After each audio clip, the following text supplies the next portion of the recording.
YouTube. Sorry that these videos are a little late. But there's two fight cards this weekend, the Ultimate Fighter finale and the UFC 226, and there were some weird changes, like Max Holloway got hurt, which upsets me because that was like my main reason for watching that card because I'm from Hawaii and I wanted to see Max win. But let's just get on with it. This is the Ultimate Fighter finale. Let's start at the bottom. The first fight is Gerald Muskrat versus Oscar. I don't know how to say this guy's last name. Oscar's a really solid up-and-comer from Poland. He's undefeated. He's got good striking, wrestling, and jiu-jitsu, but I feel like Gerald's just, I don't know if I would say better overall, but I just like his experience. I think his striking is a little bit better, and I think his knowledge on the ground is just, in my opinion, better. I think Oscar's got the better wrestling, so that might help him, but like I said, I think Gerald's going to either win by submission or TKO sooner or later, so I'm going to lean towards Gerald in this one.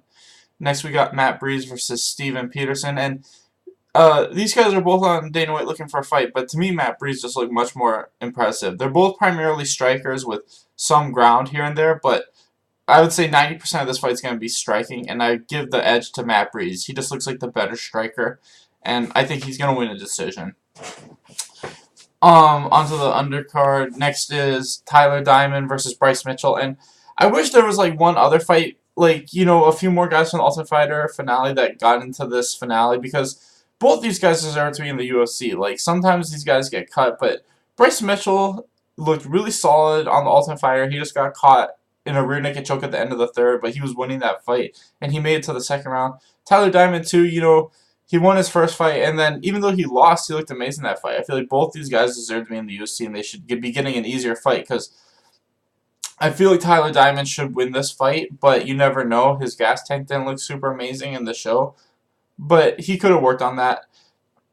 Either way, I think Tyler Diamond's better overall. I think Bryce is primarily just a wrestler jiu-jitsu guy. And if it's, you know, Tyler Diamond, he's from Team Alpha Male, he should be able to stuff those takedowns, keep it on the feet, and just win by either decision or late TKO. Next is John Gunther versus Alan Zugina. And to me, the only thing I saw from John is that he has good wrestling. Other than that, he's not very good. I feel like his striking defense and striking offense is garbage. Like, he doesn't throw very good strikes, and he doesn't defend strikes very well. I think Alon, you know, might be at a slight disadvantage just in height and like wrestling defense overall, but I feel like if he works on his takedown defense, he should be able to eat John up. I feel like his striking is just so much better than John's is that he should be able to win by knockout or TKO. Or maybe even catch him in submission. I don't think John's submission defense is that amazing either. So I'm leaning towards Alon to either win by decision or late knockout. Next we got Luis Pena versus Richie Smullen. And to me, Richie Smullen didn't get to show his shit in the show, but his jiu-jitsu is really solid and his top game is really solid. I feel like Luis is probably the better striker, but I think that Richie should be able to get this to the ground. And when he does, I think he's going to win by submission. Probably by heel hook, because that's what he's really good at. But either way, I'm leaning towards Richie in this one. I'd say, like I said, first round, probably submission. Next, we got Montana De La Rose versus Rachel Auschwitz. And to me, these chicks are both primarily jiu-jitsu chicks, but I think Rachel just looks much better. I think that her wrestling and her striking are probably better than Rose is. I think that if it's on the ground, overall, it could go either way. But if Rose, especially if she's on, I'm not Rose, but Rachel, especially if she's on top, I think she should be able to control this fight and either win by decision or maybe get a late submission. On to the main card. The first fight is Alessio Chero versus Julian Marquez. And to me, this fight's just going to be a slugfest. It's going to be a back-and-forth punching fight until one of these guys gets knocked out. And I'm leaning towards Julian. I think he just looks like the better striker when it comes to brawling. And I think Alessio Chero's biggest problem is that he's willing to engage in those types of fights. And I think once he does that, he's just giving Julian what he wants, and I think sooner or later Julian's going to win with the knockout punch, probably in the second round. Next, we got Roxanne Modafferi versus Barb Hancock, and to me, I feel like this fight's not going to be that much different than the first time these chicks fought. I feel like Barb is the much better wrestler. I think sooner or later Barb's going to be able to get this to the ground. I think when she does, she's just going to start to dominate and probably win by rear naked choke, just like she did the first time.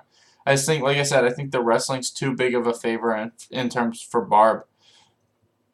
Next, we got Alex Caceres versus Martin Bravo, and Martin Bravo hasn't fought in forever. I feel like his two fights in the UFC were so far apart, and this third one is also super far apart.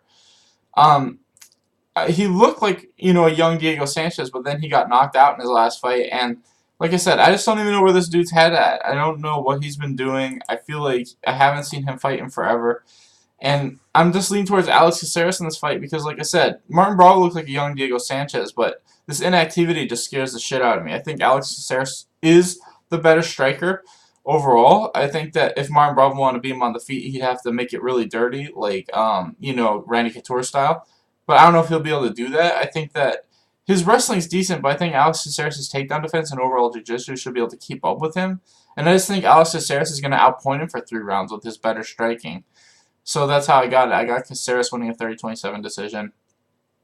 Next is Jay Colino versus Brad Catone. And if you saw these two guys in the Ultimate Fighter, you know, Jay lost to Bryce Mitchell, but I think that was a stylistic thing. I think Bryce's wrestling style was too much for him. I think he needs to work on his overall wrestling game, but you saw the guys like Tyler Diamond that use like those reaction takedowns, he's really good at stuffing those type of takedowns. And Tyler Diamond, vice versa, the type of guys who are just good at, like, on top with, like, jiu-jitsu style of wrestling on their grappling, couldn't hold him down. It's Bryce Mitchell's, like, heavy, like, Randy Couture, Cain Velasquez style wrestling that he had a hard time with.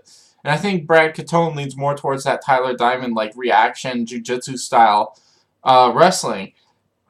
And I don't think he's going to be able to catch Jay in the later rounds with that. I think the longer this fight goes, the better chance Jay has of winning.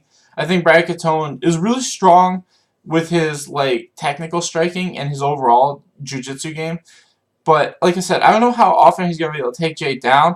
And I think that Jay's striking overall is going to be better. And I also think his conditioning is going to be better. And this is what I see happening. I think that unless Brad can, like, submit him early, I think it's going to be a striking fight for the most part. I think Jay will be able to stuff the takedowns more as the fight goes on. And he'll start landing more. I think it will be like the Tyler Diamond fight. But he'll just knock him out sooner because I think Tyler was better than Brad, and they have very similar styles. So I got Jay winning by like very early 3rd round knockout. Next is Mike Trizano versus Joe Giannetti, and to me this fight entirely depends on where it is. I think if it's on the ground, Joe could easily win this fight. His jiu-jitsu is really, really good. But I don't know if it's going to get there. I don't think Joe has the greatest takedown offense. And I think if Mike keeps it standing, which he probably will because he's a Tiger Schulman like karate striker guy. And that's just what I see happening. I think Mike keeps on the feet and just outstrikes him for 3 rounds or maybe even gets a late knockout. I feel like we've seen on the show, Mike's striking is amazing. Like, you know, I feel like other than that one moment in his first fight where he kind of got clipped a tiny bit, his striking looked flawless. I feel like both the guys he fought, he was outstriking them the entire time. And I feel like on the ground, it's not like he's that bad. I mean, he's got really good ground game. I just think his striking is a lot better in this fight. I think on the ground, it's probably close, but Joe's got the advantage. I think striking, Mike wins all day. That's what I see happening. I think Mike's going to keep it on the feet, outstrike him, and just win by knockout or TKO in like the 3rd. Finally, we got Brad Tavares versus Israel Alessandre. And to me, this one's really close because I feel like striking-wise, Israel's obviously got the advantage. But I also feel like if Brad can take it down, he's obviously got the advantage. And to me, in Israel's last fight, he showed that he fought a guy a lot like Brad, just not as good. And I think that that's going to be a big, important thing. I think that if Brad can just keep the pressure on him and keep taking him down in between the striking, eventually he's going to wear down Israel and win by TKO from ground and pound from the top. I mean, Israel absolutely could win this fight. I mean, we've seen his takedown defense is pretty good, and his ability to get back up is also pretty good. But I feel like when we saw Marvin Vettori really try to take him down and really try to like just be on top of him, Israel couldn't get up. And I think that's what's going to happen. I think Brad's just a much better version of Martin Vettori, and I think that the longer this goes, the better it is for Brad. I think his cardio is way better. And I think the more often he shoots and tries to get to the ground, the better for him too. And I think sooner or later, Brad's just going to get in mount or something like that and win by TKO. And I think it'll happen like the 3rd or the 4th. I think this fight will just go the rounds and eventually Brad will tire him out and win by TKO from ground and pound.